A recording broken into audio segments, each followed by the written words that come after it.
Assalamualaikum warahmatullahi wabarakatuh. Selamat datang di channel Kabar Horor. Pada kesempatan kali ini saya ingin menceritakan dan membagikan kisah nyata. Jika ada kesamaan tokoh atau daerah itu hanya kebetulan semata, tidak ada niat untuk menyinggung siapapun. Semoga dengan mendengarkan kisah ini kita bisa memetik hikmah dari cerita ini, dan menjadikan kita menjadi pribadi yang lebih baik. Langsung saja kita ke ceritanya. Mas, ada yang bisa antar saya ke desa Sumberrejo? Rama mendatangi 3 orang tukang ojek yang sedang asik ngobrol di pangkalan ojek. Mereka saling melempar pandang mendengar pertanyaan Rama. Masnya yakin mau ke desa Sumberrejo? Tanya salah satu tukang ojek. Iya, istri saya ada di desa itu. Saya mau menyusulnya. Mas menikah dengan wanita desa Sumberrejo? Tukang ojek berbadan gempal dengan kepala pelontos terkejut. Iya, memang kenapa ya? Di desa itu tidak ada pria. Pria bertubuh gempal dan kepala pelontos menghentikan ucapannya begitu temannya yang berambut keriting menyinggol lengannya. Jangan dengarkan ucapan teman saya ini, Mas. Dia suka bicara asal. Timpal pria berambut keriting. Mas, sebaiknya jangan pergi ke desa itu. Lebih baik pulang dan lupakan istrinya. Anggap tidak pernah menikah dengan perempuan desa Sumberrejo. Saran pria yang sedari tadi hanya diam saja. Rama geram mendengar ucapan pria itu. Anda jangan sembarangan bicara. Saya sangat mencintai istri saya. Tidak mungkin saya pergi dan meninggalkannya. Terserah masnya kalau tidak ingin menyesal. Saya cuma tanya, ada tidak yang mau mengantar ke desa Sumberrejo? Suara Rama meninggi. Mereka bertiga saling berpandangan. Salah satu dari mereka menggeleng. Maaf, Mas. Kami tidak bisa mengantar ke desa Sumberrejo. Pria berambut keriting bicara mewakili teman-temannya. Kalau tidak bisa, tidak perlu banyak bicara. Rama lalu pergi meninggalkan pangkalan ojek. Rama membuka aplikasi Google Map untuk mencari keberadaan desa Sumberrejo. Desa Sumberrejo terletak jauh ke utara dari tempat di mana Rama berada. Rama berjalan kaki dengan menggendong tas ransel miliknya. Tidak terlalu berat, karena ia hanya membawa beberapa potong pakaian. Rama tidak berniat tinggal lama di rumah mertuanya, apalagi mengingat cerita Niken jika di rumah ibunya, kakaknya Niken yang sudah berkeluarga juga tinggal di sana. Pasti akan ada keributan jika dalam satu rumah, 2 orang anggota keluarga yang sudah menikah tinggal bersama. Setelah cukup jauh berjalan, sinyal menghilang. Google Map tidak berfungsi. Terpaksa Rama menyusuri jalan tanpa bantuan Google Map. Ia masih ingat arahan dari aplikasi itu. Rama harus terus berjalan hingga melewati hutan jati. Masih jauh nggak sih? Capek banget aku. Rama bermonolog. Ia duduk di bawah pohon mahoni dengan selonjoran. Kakinya terasa penat berjalan cukup jauh. Kerongkongan Rama terasa kering. Air mineral yang ia beli di jalan juga sudah habis. Di mana aku bisa mendapatkan air? Tidak ada rumah warga di sekitar sini, keluhnya. Rama bangkit dari duduknya. Ia kembali melanjutkan perjalanan walau rasa haus masih mendera. Setelah beberapa waktu berjalan, Rama memasuki kawasan hutan jati. Suara hewan-hewan hutan seperti babi hutan dan monyet membuat Rama mempercepat langkah kakinya. Tubuh Rama lemah dan gemetar. Keringat dingin membanjiri tubuhnya. Selain haus, ia juga lapar. Rama tidak menyangka jika istrinya tinggal di pedalaman desa terpencil dan jauh dari jangkauan. Pantas saja tukang ojek tadi tidak ada yang mau mengantarnya ke sana. Di tengah hutan, Rama melihat satu rumah dengan dinding terbuat dari kayu jati. Sebuah rumah sederhana dengan beberapa tanaman bunga tumbuh di halamannya. Rama memberanikan diri mendekati rumah itu. ia akan meminta minum kepada pemilik rumah. "Assalamualaikum." Rama mengucap salam, namun tak ada jawaban. Rama berjalan ke samping rumah sampai ia berada di belakang rumah. Terdapat sebuah sumur di belakang rumah itu. Tanpa pikir panjang, Rama menimba sumur dan meminum airnya untuk melepas dahaganya. Tubuh Rama kembali bertenaga, rasa laparnya sudah hilang dengan banyak minum air. Ketika Rama akan pergi dari sumur, seorang wanita tua dengan membawa tongkat di tangannya menatap Rama tajam. "Maaf, Nek. Saya numpang ambil air dari sumur. Tadi saya panggil-panggil yang punya rumah, tidak ada jawaban." "Nenek yang punya rumah?" Wanita tua itu tidak menjawab pertanyaan Rama. Ia menelisik penampilan pria itu dari atas sampai bawah. "Ko Arab Nandi, Leh? Kamu mau kemana, Nak?" Rama mengernyitkan dahi. Ia tidak mengerti apa yang dikatakan wanita tua itu. "Maksudnya apa ya, Nek? Kamu mau kemana?" Wanita tua itu kini bicara menggunakan bahasa Indonesia. "Saya mau menyusul istri di desa Sumberrejo, Mbah. Pergi, pulanglah ke tempat asalmu. Jangan datang ke kampung Ibu Es." Wanita tua itu bicara dengan penuh amarah. "Maaf, Nek. Saya akan tetap menyusul istri saya. Permisi." Rama berlalu melewati wanita tua itu. Ia takut melihat kemarahannya. "Kamu akan menyesal datang ke sana," teriak wanita tua itu. Rama menggelengkan kepala. Ia berjalan cepat meninggalkan rumah wanita tua. Sesekali Rama menoleh ke rumah nenek tadi.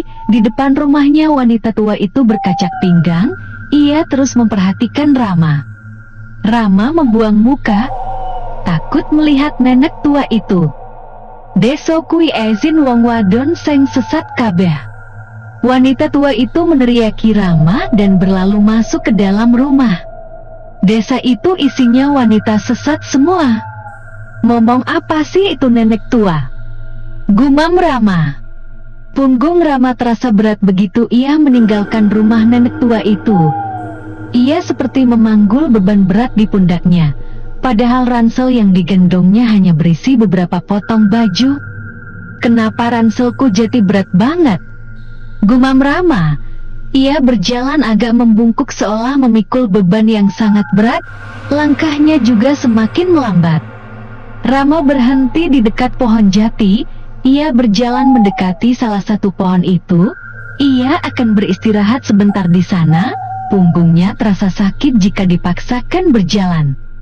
"Pergi!" Terdengar bisikan halus di telinga Rama, membuat bulu-bulu halus di lehernya berdiri. Rama menoleh ke sekeliling. Hanya dia seorang diri di sana. Rama bergidik, namun ia tetap tidak beranjak dari tempat itu. Punggungnya benar-benar terasa sakit. Semilir angin membuat Rama tertidur. "Mas, bangun!" Terdengar seseorang memanggil namanya. Perlahan Rama membuka matanya. Tak jauh darinya, berdiri seorang perempuan cantik. Wajahnya terlihat murung. "Kamu, siapa?" "Tidak penting kamu tahu aku siapa. Kenapa kamu datang ke sini?" "Aku akan mengunjungi rumah ibu mertuaku di desa Sumberrejo. Istriku ada di sana." Perempuan itu menggelang.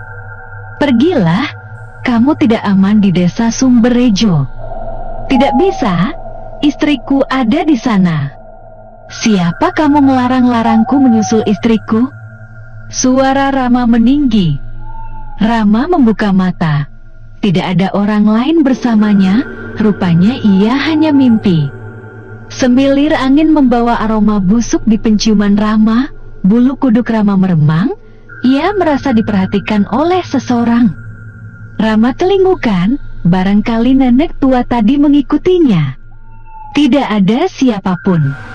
Mungkin hanya perasaanku saja, Rama bergumam. Pria itu kembali berdiri untuk melanjutkan perjalanan.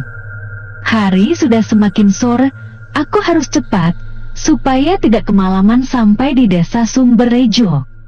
Rama menengadahkan kepalanya ke atas. Awan hitam menggelayut di atas sana, menandakan akan turun hujan. Rama mempercepat langkahnya supaya cepat sampai ke desa Sumberrejo. Punggungnya sudah tidak seberat tadi.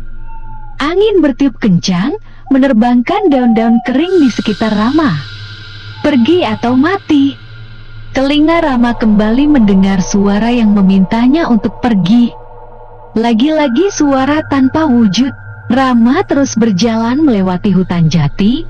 Ia sedikit kesal dengan orang-orang yang ditemuinya, mulai dari tukang ojek yang menyuruhnya melupakan istrinya, sampai nenek tua yang mengatakan desa di mana Niken berada adalah kampung iblis. Dasar orang-orang aneh, umpat Rama. Dari kejauhan terdapat gapura yang sudah lumutan, namun masih terlihat jelas tulisan desa Sumberrejo. Rama mempercepat langkah supaya cepat sampai ke desa Sumberrejo karena hari mulai gelap.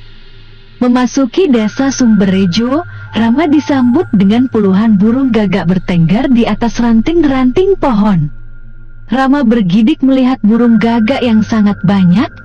Tatapan burung gagak itu mengarah kepadanya. Hujan rintik membasahi tubuh Rama, membuat pria itu menggigil.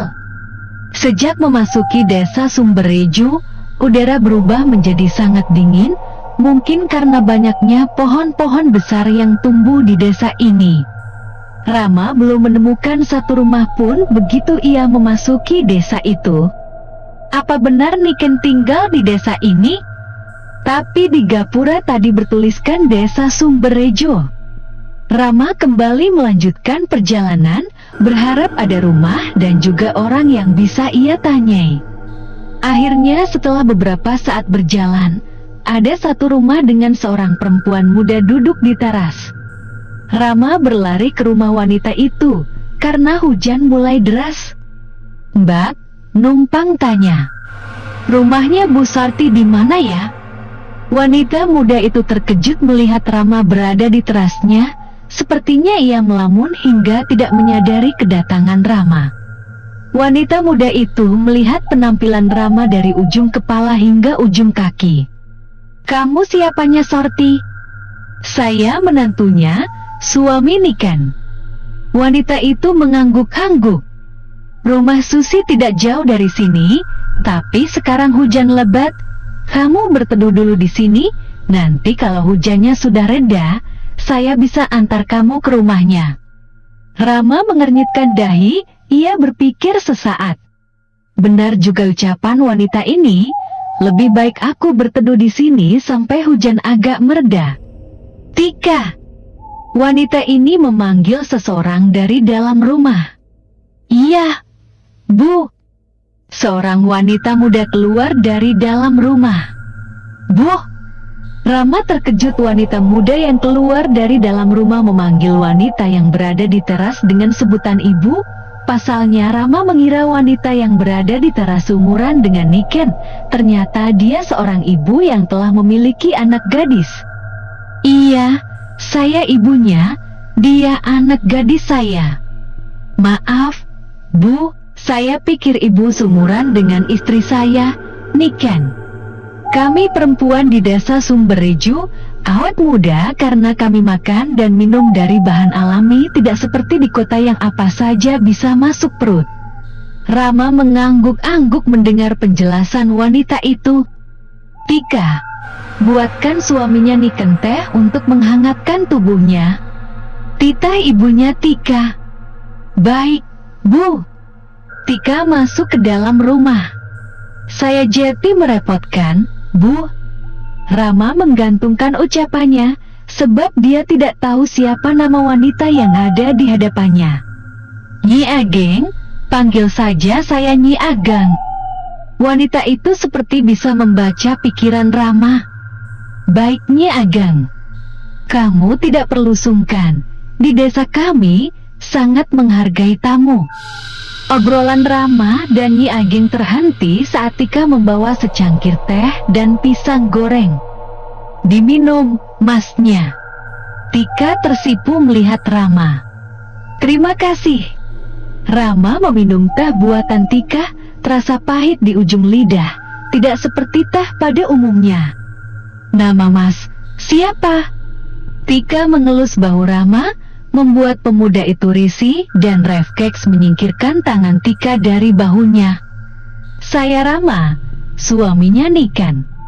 Rama bicara penuh penekanan pada ucapannya yang terakhir, supaya Tika tidak mendekatinya. Anehnya, Nyi Ageng diam saja melihat anaknya berbuat kurang sopan. "Mas Rama!" teriak seorang perempuan yang berdiri di jalan dengan membawa payung di tangannya. Rama memicingkan mata. Ia tahu suara siapa itu. Niken berdiri di bawah guyuran hujan berlindungkan payung di atas kepalanya. "Niken!" Rama melambai-lambaikan tangannya kepada Niken. Niken berjalan ke rumahnya Ageng. "Ayo, Mas. Kita pulang." Niken mengapit lengan Rama. Ia tidak menyapanya Ageng maupun Tika. "Sebentar, Dek." Rama berbalik. "Terima kasih, Nyi Ageng. Sudah diperbolehkan berteduh di sini. Saya dan Niken pamit." Rama mengucapkan terima kasih kepada Nyi Ageng. Sedikit pun ia tidak melirik Tika. Ia masih kesal atas sikap Tika yang tidak sopan. "Sama-sama." Nyi Ageng tersenyum. Jelas sekali wanita itu memaksakan senyumnya. Rama dan Niken lalu pergi meninggalkan rumahnya Ageng. Dari jalan, Rama sempat melirik ke rumahnya Ageng. Wanita itu menatap Rama dan Niken datar, sedangkan Tika melihat Rama dan Niken penuh kebencian. Apa mungkin ia marah atas sikap Rama yang menepis tangan Niken tadi? Salah sendiri jati perempuan tidak sopan. Coba kalau Niken tahu, sudah habis itu si Tika. Batin Rama. "Mas Rama, capek ya datang ke desa kelahiran Niken?" "Banget, tapi nggak masalah. Demi istri tercinta, Mas rela jauh-jauh pergi ke sini." "Bagaimana keadaan ibu?" "Ibu sudah sehat, Mas." "Maaf ya, waktu itu Niken tidak izin Mas Rama mau pulang kampung, karena keadaan mendesak untuk segera pulang kampung." "Tidak apa-apa. Kamu pulang kampung juga demi merawat ibu." "Terima kasih atas pengertiannya, Mas." Rama tersenyum membalas ucapan terima kasih Niken. "Itu rumah ibu, Mas." Niken menunjuk rumah yang terletak paling ujung. Mereka berdua bergegas ke rumah yang ditunjuk Niken. Niken meletakkan payung di teras. Ia lalu membuka pintu. "Masuk, Mas. Di luar dingin." Rama membuntuti Niken. Mereka masuk ke dalam rumah dengan dinding kayu. "Ganti bajumu di kamar, Mas. Nanti masuk angin, atau kamu mau mandi? Aku siapkan air hangat." "Mas ganti baju saja, Dek. Dingin banget kalau harus mandi sekarang." "Itu kamar kita, Mas." Niken menunjuk salah satu kamar. "Aku buatkan teh dulu, ya." Niken berlalu meninggalkan Rama. Rama mengedarkan pandangan ke sekeliling. Di rumah ini hanya menggunakan lampu minyak untuk penerangan. Mungkin di desa ini tidak ada aliran listrik karena letaknya yang terpencil, sulit untuk dijangkau listrik. Rama berjalan masuk ke dalam kamar dengan membawa ransel miliknya. Rama melepas pakaiannya yang basah. Ia mengganti dengan pakaian dari dalam ransel. Jika diperhatikan kamarnya Niken sangat klasik. Tempat tidur dengan kelambu tipis bergambar bunga. Lemari di sisi tempat tidur terlihat sangat tua, dan ada satu lukisan seorang perempuan memandang lurus ke depan. Entah kenapa Rama merasa tidak nyaman dengan lukisan itu. Orang yang berada dalam lukisan seolah sedang memperhatikan gerak-gerik Rama. Gegas Rama keluar kamar. Hampir saja pria itu menabrak seorang perempuan yang wajahnya mirip dengan Niken. "Maaf, kamu Rama, suaminya Niken?" tanya wanita itu. "Iya, Mbak. Rama mengulurkan tangan kepada wanita itu. Wanita itu menggelang. Jangan panggil saya dengan sebutan Mbak. Saya ini ibu mertuamu. Ibu mertua? Iya, Mas. Wanita yang ada di hadapanmu itu ibuku. Niken yang baru keluar dari dapur menimpali. Mendengar penjelasan Niken, Rama lalu menyalami dan mencium tangan ibu mertuanya. Rama kagum dengan desa Sumberrejo. Sudah 2 wanita yang ditemuinya dengan wajah lebih muda dari umurnya. Nak Rama pasti lelah berjalan cukup jauh ke desa ini. Niken, siapkan makan malam. Kasihan suamimu pasti kelaparan. Tita Sarti, ibu dari Niken. Baik, Bu. Kamu istirahat saja dulu, Rama. Sambil menunggu Niken selesai masak untuk makan malam. Saya belum mengantuk, Bu. Ya sudah, ibu mau pergi jemput Naina, mbaknya Niken. Ibu mertua lalu membuka pintu depan dan pergi entah kemana. Rama merasa ada yang aneh dengan ibu mertuanya, tapi entah apa Rama tidak tahu. Rama merasa ada yang aneh dengan ibu mertuanya, tapi apa itu ia tidak tahu. Rama mengambil teh yang dibuatkan Niken di meja. Ia lalu membawanya ke ruang tamu. Rama duduk di ruang tamu.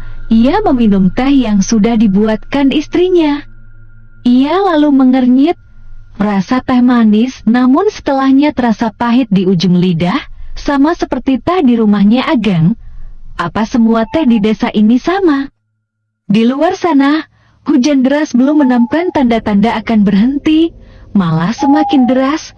Suara angin beradu dengan hujan, membuat suasana menjadi menakutkan, ditambah lagi suara kilat memekakan telinga. Rama sampai terjingkat karenanya. Rama! Rama! Keluarlah! Terdengar seseorang memanggil namanya. Siapa yang memanggilku? Rama berdiri dari tempatnya. Ia membuka pintu untuk melihat siapa orang yang memanggilnya. Mata Rama membola. Di depan sana, di bawah guyuran hujan deras, Tika berdiri dengan tubuh basah kuyup. Rama, kemarilah. Tika melambai-lambaikan tangannya kepada Rama. Tubuh Rama tiba-tiba seperti tersengat aliran listrik. Ia seperti terhipnotis. Rama melangkahkan kaki keluar rumah. Baru 2 langkah, Niken menarik Rama masuk ke dalam rumah. Ia lalu menutup pintu dan menguncinya. Mas, kamu mau kemana? Di luar gelap dan hujan. Wajah Niken merah padam, sepertinya ia sangat kesal kepada Rama. Maafkan, Mas, Dek. Tadi ada Tika memanggil-manggil namaku, entah kenapa aku refleks membuka pintu, tapi kasihan dia kehujanan, Dek. Ya sudah, ikut Tika saja sana. Niken memasang wajah masam. Rama memegang tangan Niken dan membawa tubuh sang istri ke dalam pelukannya. Di hatiku cuma ada kamu, Dek. Tok, tok, tok. Suara ketukan di pintu. Siapa, Dek? Niken mengedikan bahu. Ia mengintip melalui jendela. Bibi Saniah itu yang di luar, Mas. Niken lalu membuka pintu. Masuk, Bi. Niken mempersilahkan tamunya masuk. Bibi Saniah masuk ke dalam rumah. Ia duduk di kursi yang berseberangan dengan Rama. Bi, kenalkan ini Mas Rama, suami Niken. Niken memperkenalkan Rama kepada Bibi Saniah. Mas, ini Bibi Saniah, adik dari ibu. Rama mengulurkan tangan kepada Saniah, namun wanita itu merespon pun tidak. Merasa malu, Rama kembali menarik tangannya karena wanita yang berada di depannya enggan bersalaman dengannya. Ibumu di mana, Ken? Niken nggak tahu, Bi. Tadi aku masak di dapur dan entah ibu pergi kemana. Ibu menyusul Mbak Naina. Timpal Rama. Dari mana kamu tahu, Mas? Ibu tadi berpamitan, katanya mau jemput Mbak Naina. Bibi ada perlu sama ibu? Tanya Niken. Ada hal penting yang harus Bibi sampaikan kepada ibumu. Sambil menunggu ibu, Niken buatkan teh untuk Bibi, ya. Tukas Niken. Bibi Sania hanya mengganggu. Mas, kamu temani Bibi ngobrol ya. Niken berlalu masuk ke dapur. Rama tidak tahu harus bicara apa kepada Bibi Sania. Adik dari ibu mertuanya itu sepertinya tidak menyukai Rama. Tatapan Bibi Sania tidak bersahabat. Rama seolah sedang diintimidasi olehnya. Tatapan tajam Bibi Sania membuat Rama tidak bisa berkutik. Padahal Bibi Sania baru bertemu dengan Rama, tidak ada sikap ramah tamahnya kepada menantu dari kakaknya itu. Bibi, tadi ada acara adat di balai desa. Niken datang dengan membawa secangkir teh hangat untuk bibinya. Rama mengembuskan napas lega, untuk Niken segera datang, kalau tidak Rama akan diperhatikan terus oleh Bibi Sania. Bibi Sania mendelik mendengar pertanyaan Niken. Maaf, Bi. Niken seketika menutup mulutnya. Bibi Sania rupanya tidak suka Niken membahas acara adat di depan Rama. Sania, kamu di sini? Sarti datang bersama seorang perempuan. Pasti dia Naina, kakak Niken. Ada yang mau aku bicarain sama kamu, Mbah? Nanti saja, Rama menantuku baru datang ke desa ini. Aku ingin mengobrol santai dengannya dulu. Nanti saja kamu katakan apa tujuanmu datang mencariku. Ini penting, Mbak. Kita tidak bisa mengabaikannya begitu saja. Sania lalu membisikkan sesuatu ke telinga Sorti. Apa? Mata Sorti membulat sempurna mendengar apa yang Sania bisikkan kepadanya. Sania mengangguk kepada Sorti. Sorti mengepalkan tangan geram, terlihat urat-urat kemarahan di lehernya. Wanita ini sepertinya sangat marah. Sorti dalam keadaan marah terlihat sangat menakutkan bagi Rama, rambut panjangnya berkibar-kibar terkena angin. Jedar, suara kilat membuat ruang tamu terang benderang untuk beberapa saat, lalu kembali seperti semula. Hihihi. Terdengar tawa cekikian di luar rumah. Sorti menoleh ke pintu. Di luar sana seorang perempuan dengan rambut panjang menutupi wajahnya cekikan. Tawa wanita yang berada di luar itu membuat bulu-bulu halus di tubuh Rama berdiri. Sorti mengambil kendi yang ada di atas meja di sudut ruangan. Wanita itu keluar, menuangkan air yang ada di dalam kendi dan mencipratkan air itu ke wanita yang berdiri di bawah hujan. Wanita itu menghilang ketika air yang disiramkan Sorti mengenai tubuhnya. Tubuh Rama gemetar, ia menelan ludah melihat sesuatu yang belum pernah ia lihat sebelumnya. Di desa ini masih banyak makhluk halus. Hantu perempuan itu mencium bau pria di rumah ini. Hantu itu menyukaimu, Rama. Rama bergidik mendengar perkataan Sorti. Sekarang dia sudah pergi, kamu tidak perlu khawatir. Sorti bisa membaca ketakutan Rama. Niken mengangguk kepada Rama, membenarkan ucapan ibunya. Bu, kita makan dulu. Naina lapar, suaminya Niken pasti juga lapar. Naina muncul dari belakang. Ayo, Rama, kita makan masakan istrimu. Kamu juga Sania. Mereka berjalan ke ruang makan yang disekat dengan dinding dari bambu untuk memisahkannya dengan ruang tamu. Di meja makan sudah ada Nana menunggu mereka. Cepat, Bu, aku lapar. Rupanya Naina enggan menyentuh makanan sebelum Sorti mengambil makanan terlebih dahulu. Ambilkan suamimu makanannya, Ken. Dia baru di sini, biarkan dia merasakan makanan di desa ini. Tita Sorti, setelah ia mengambil makanan untuknya. Ucapan Sorti menyiratkan suatu hal. Niken mengambil nasi, sayur, dan lauk untuk Rama.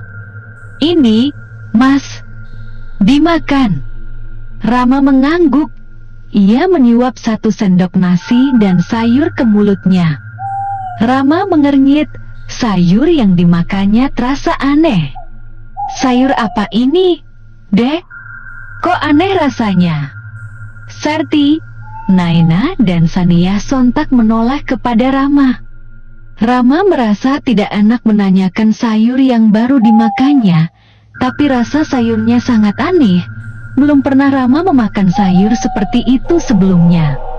Itu sayur dari campuran bunga Kamboja, kenanga, dan juga bunga kantil, jawab Sorti. "Oh, saya belum pernah memakan sayur campuran bunga seperti itu. Maaf kalau tadi saya mengatakan agak aneh rasanya. Lama-lama kamu akan terbiasa dengan makanan ini," timpal Sania dengan ekspresi datar. "Benar kata Bibi Sania, Mas. Kamu akan terbiasa dengan sendirinya," tukas Niken. "Yah." Rama mengangguk. Ia tidak selera memakan sayur yang rasanya sangat aneh. "Coba sedikit saja, hargai istrimu yang sudah memasaknya." Sania kembali bicara. "Kalau tidak suka biarkan saja, Bi, tidak perlu dipaksa," timpal Niken dengan mulut penuh makanan. Rama melihat istrinya yang begitu menikmati makanan. Ia jadi merasa bersalah karena enggan memakan makanan yang susah payah dibuat Niken. Rama kembali memakan nasi dan sayur di piringnya. Ia tidak mau Niken kecewa karena tidak memakan masakannya. Dengan susah payah Rama memakan masakan Niken hingga isi di piringnya telah habis. Tanpa Rama sadari, Sorti dan Sania mengedutkan bibir mereka melihat makanan di piring Rama telah habis. Selesai makan, Niken dan Naina membersihkan meja makan dan mencuci piring-piring bekas makan. Sementara itu Rama duduk di ruang tamu bersama dengan Sorti dan Sania. "Suaminya Mbak Naina kemana, Bu? Kenapa tidak ada di rumah?" Rama bertanya karena ia tidak melihat suaminya Naina. Suaminya Naina merantau ke kota. Dia bekerja di kota, 1 tahun sekali baru pulang. Rama hanya mengangguk-angguk mendengar jawaban Sorti.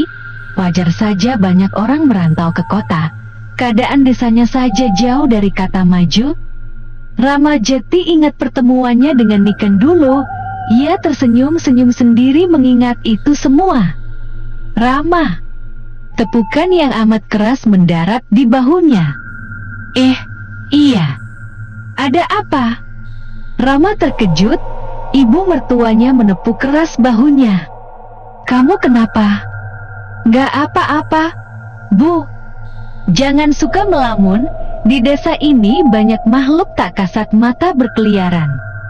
Kamu bisa kesurupan," celetuk Sania. Wajahnya masih tidak bersahabat kepada Rama. "Maaf, Bibi. Lupakan saja ucapan bibimu. Sikapnya memang seperti itu sejak dulu. Dia bicara apa yang ada di otaknya begitu saja. Dalam perjalanan ke sini, kamu bertemu nenek tua di hutan jati?" "Iya, Bu." Sarti dan Sania saling berpandangan mendengar jawaban Rama. Apapun yang wanita tua itu katakan, jangan pernah mempercayainya. Dia itu wanita gila. Hujan tidak kunjung reda, malah semakin deras, membuat udara semakin dingin. Sania bermalam di rumah Sorti. Tidak mungkin ia pulang di tengah hujan lebat. Malam sudah semakin larut, hanya Rama dan Niken yang belum tidur. Mereka melepas rindu setelah 1 bulan tidak bertemu. "Dek, desa ini serem. Kamu nggak takut tinggal di sini?" "Nggak, Mas. Semua wanita di desa ini awet muda ya, dah." Tak ada jawaban dari Niken. Rupanya ia sudah tidur. Cepat banget tidurnya. Rama lalu berbaring di sisi Niken. Berusaha memejamkan mata, rasa kantuk tak kunjung menyergap. Brah, terdengar suara benda jatuh dari luar kamar. Dek, suara apa itu ya? Rama menggoyang-goyangkan tubuh Niken, namun Niken tetap bergeming. Rama beranjak dari tempat tidur, ia keluar kamar. Brah, terdengar suara lagi berasal dari dapur. Rama mengintip dapur melalui celah dinding bambu. Di sana Naina sedang membongkar-bongkar bakul nasi. Terdengar suara kecipak air. Jantung Rama seakan lepas dari tempatnya melihat apa yang dilakukan Naina. Piar, Rama menyenggol botol kaca berisi cairan yang entah apa ia tidak tahu. Botol itu terjun bebas ke lantai dan pecah berkeping-keping. Siapa itu? Teriak Naina. Tidak ingin ketahuan, Rama lalu berlari ke kamar. Ditutupnya pintu kamar, Rama lalu melompat ke tempat tidur. Tubuhnya bergetar hebat saking takutnya.